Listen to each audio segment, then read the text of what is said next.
Hi hello எல்லாருக்கும் வணக்கம் நமஸ்காரம். நான் உங்கள் வாணி. இன்றைக்கி நம்ம வாணி சமையலில் ஒரு வடகறி தான் நம்ம பார்க்க போகிறோம். அதுக்கு நல்ல கடலைப்பருப்பை வந்து ஒரு 2-3 ஹவர்ஸ் நல்லா ஊற வச்சுட்டு மிக்சியில் வந்து அரைக்கிறச்சே நீங்கள் கொஞ்சமாக சோம்பு சேர்த்துக்கோங்க, பெருஞ்சோம்பு சேர்த்துக்கோங்க, உப்பு சேர்த்துக்கோங்க. பெருஞ்சோம்பு தான் சேர்க்கணும், அப்போ தான் அதோடய டேஸ்ட் வந்து நல்லாயிருக்கும். சில பேர் வந்து இஞ்சி பூண்டு சேர்த்துப்பான், ஆப்ஷனல். உங்களுக்கு இஞ்சி பூண்டு இன்கேஸ் வேணும் தேவைப்பட்டது அப்படின்னா இதோட கூட சேர்த்து நீங்கள் வந்து நல்லா அரைச்சிக்கலாம்.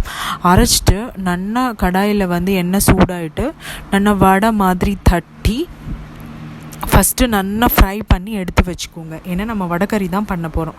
நல்லா இந்த மாதிரி கெட்டியாக தண்ணி சேர்க்காமல் அரைக்கணும். கரெக்டாக அரைச்சா மட்டும்தான் உங்களுக்கு இந்த மாதிரி வந்து பிரியாமல் வரும். நீங்கள் தண்ணி விட்டுட்டு அரைச்சிட்டு அதுக்கப்புறம் நீங்கள் வந்து இந்த அரிசி மாவுலாம் சேர்த்தெல்லாம் நல்லாவே வராது. ஸோ இதெல்லாமே சேர்க்காம நான் வீடியோவில் என்ன காட்டுறேனோ அது போல் நீங்கள் ரெடி பண்ணுங்கள். ரொம்ப ரொம்ப டேஸ்டியான வடகறி உங்களுக்கு கிடைக்கும். இந்த மாதிரி ஒன்றா போட்டு நீங்கள் நல்லா 2 பக்கமும் கோல்டன் கலர் வர்ற அளவுக்கு நல்லா ஃப்ரை பண்ணி எடுத்துக்கோங்க. எடுத்துட்டு திருப்பியும் நம்ம வந்து இந்த மசாலாலாம் வந்து ரெடி பண்ண போகிறோம். ஸோ அதுக்கு வந்து ஒரு குக்கர் எடுத்துக்கோங்க. நீங்கள் ஆயில் வந்து நீங்கள் என்ன ஆயில் வேணாலும் எடுத்துக்கலாம், உங்களோட ஆப்ஷன் தான் அது. ஸோ என்ன ஆயில் வேணாலும் எடுத்துக்கலாம். பிரியாணி வகை எல்லாமே சேர்த்துக்கணும். நல்லா ஆயில் சூடானதுக்கப்புறம் பிரியாணி வகை சேர்த்துக்கோங்க. அதாவது பிரியாணி வகையில் என்ன இருக்கும், இலை இருக்கும், ஏலக்காய் இருக்கும், கிராம்பு, அன்னாசி பூ, பட்டை, கொஞ்சோண்டு பெருஞ்சோம்பு, இதெல்லாமே சேர்த்துட்டேன்னா நல்ல ஒரு வாசனையாக இருக்கும். ஆயில் வந்து உங்கள் அதில் நீங்கள் என்ன யூஸ் பண்ணுவீங்களோ அது நீங்கள் எடுத்துக்கலாம்.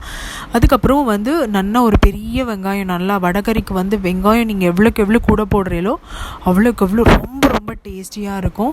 ஸோ நல்லா ஒரு பெரிய வெங்காயம் எடுத்துகிட்டு கூட வந்து கருவேப்பிலை தலை சேர்த்துக்கோங்க.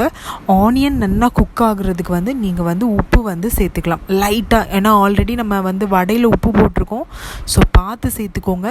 காரத்துக்கு ஏற்ற மாதிரி நீங்கள் பச்சை மிளகா ஆட் பண்ணிக்கோங்க.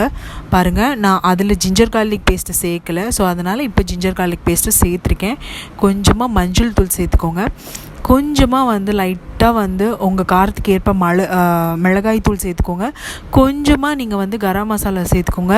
ரொம்ப ரொம்ப டேஸ்டியாக இருக்கும். சீரியஸாகவே கரம் மசாலா வந்து சில பேர் சேர்க்க மாட்டா. இன்னும் சில பேர் என்ன பண்ணுவான்னா மட்டன் மசாலாலாம் சேர்ப்பான். அந்த வடகறியோட ஸ்மெல் வந்து நல்லா தூக்கலாக இருக்கணும் அப்படின்ட்டு ஆப்ஷன் தான். பட் நீங்கள் வந்து மசாலா வந்து இதில் வந்து உங்கள் காரத்துக்கு ஏற்ப காரம் மசாலாவும் அண்டு கொஞ்சம் போல் கரம் மசாலாவும் சேர்த்துக்கோங்க. ரொம்ப ரொம்ப டேஸ்டியாக இருக்கும். தக்காளி பியூரி சேர்த்துக்கோங்க. தக்காளி வந்து கொஞ்சமாக அரைச்சி வச்சுட்டு சேர்த்துக்கிட்டேன்னா உங்களுக்கு ரொம்ப ரொம்ப வந்து ஈஸியாக வந்து குக் ஆகிடும். கருவேப்பிலை தலைலாம் போட்டுக்கோங்க. கருவேப்பிலை தலை நல்லா போட்டு இதோட டேஸ்ட் வந்து உப்பு வந்து கரெக்டாக பதம் பார்த்துக்கோங்க. உப்பு வந்து ஆல்ரெடி நீங்கள் வந்து வடையில் போட்டு தட்டி பொரிச்சு வச்சுருக்கேன். ஸோ அதனால் உப்பு வந்து கரெக்டாக பார்த்துக்கோங்க. ரொம்ப கரிச்சு போயிடுத்துன்னா அப்புறம் வாயில் வைக்க முடியாது. ஸோ கொஞ்சமாக பார்த்து யூஸ் பண்ணிக்கோங்க. இது நல்லா ஆயிலெலாம் நல்லா ஸ்ப்ரெட் ஆகுற வரைக்கும் கொஞ்சமாக வந்து நல்லா வந்து கிண்டி விட்டுட்டே இருங்க. கொஞ்சோண்டு நீங்கள் வந்து புதினா சேர்த்துக்கோங்க. ரொம்ப ரொம்ப டிஃப்ரெண்ட்டாக இருக்கும். அதோட டேஸ்ட்டும் அதோட வாசனையும் பார்த்தீங்கன்னா நல்லா கமகமன்னு இருக்கும். புதினா இலை கொஞ்சமாக சேர்த்துக்கோங்க. உங்கள்கிட்ட கொத்தமல்லி இருந்தாலும் நீங்கள் சேர்த்துக்கோங்க. இது வந்து நம்ம வந்து வறுத்து வச்சுருக்கோம் இல்லையா, அந்த வடையை வந்து நல்லா இந்த மாதிரி உதிரியாக வந்து நல்லா உடச்சி விட்டுக்கோங்க. அப்போ தான் வந்து வடகறி வந்து நல்லா டேஸ்ட்டாக இருக்கும். நீங்கள் முழுசாக போட்டிங்கன்னா அதோடய ஜூஸஸ் எதுவுமே இறங்காது. ஸோ இந்த மாதிரி உதிரியாக நீங்கள் எடுத்துக்கிட்டே இல்லை அப்படின்னா உங்களுக்கு நல்லா வந்து இந்த குழம்பு வந்து அப்படியே வடைக்குள்ளே இறங்கி உங்களுக்கு நல்ல ஒரு டேஸ்ட்டு கொடுக்கும்.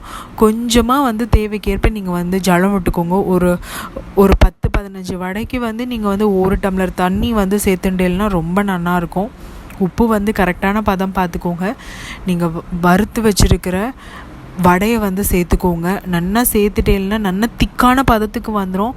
நீங்கள் வந்து கவலைப்பட வேண்டாம், என்னடா இது வந்து தண்ணியாக இருக்கேன்ட்டு. ஒரு 2 விசிலுக்கு விட்டு எல்லாம் போதும். நல்லா குழன்னு கெட்டி கட்டியாக வந்துடும் வடகறி.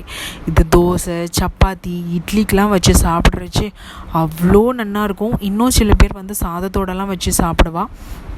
ரொம்ப ரொம்ப டேஸ்டியாக இருக்கும். ட்ரை பண்ணி பாருங்கள். ஃபைனலாக நீங்கள் வந்து கொத்தமல்லி வந்து உங்கள் ஆற்றுல இருந்ததுன்னா போட்டுக்கோங்க. சில பேர் புதினா போட்டிருக்கிறதுனால கொத்தமல்லி வேண்டாம் அப்படின்னு ஸ்கிப் பண்ணுவாள். பட் எப்போவுமே வந்து கொத்தமல்லி போட்டால் தான் அதோட டேஸ்ட்டும் அந்த வாசனையும் வந்து சாப்பிட்றதுக்கு வந்து உங்களுக்கு ரொம்ப இதமாக இருக்கும். இதில் நம்ம ரொம்ப வித்தியாசமாக சேர்க்கப்படுறது என்னென்னா, ஃபைனலாக இறக்குறதுக்கு ஒரு 2 நிமிஷத்துக்கு முன்னாடி ஒரு டம்ளர் கோகனட் மில்க் வந்து சேர்த்துக்கோங்க. ரொம்ப டேஸ்ட்டாக இருக்கும். இது ஆக்சுவலி கேரளா ஸ்டைலு. ஸோ கொஞ்சமாக நீங்கள் வந்து தேங்காய் வந்து பால், வெறும் தேங்காய் பால் மட்டும் சேர்த்துக்கோங்க. ரொம்ப ரொம்ப டேஸ்டியாக இருக்கும். ஸோ ட்ரை பண்ணி பார்த்துட்டு எப்படி இருந்துச்சுன்னு மறக்காமல் என்னோட கமெண்ட் செக்ஷனில் பகிர்ந்துக்கோங்க. இது போல் சூப்பரான ரெசிபீஸோடு நான் நெக்ஸ்ட் போஸ்ட்டில் சந்திக்கிறேன். மறக்காமல் வாணி சமையலை சப்ஸ்கிரைப் பண்ணுங்கள். தேங்க்யூ.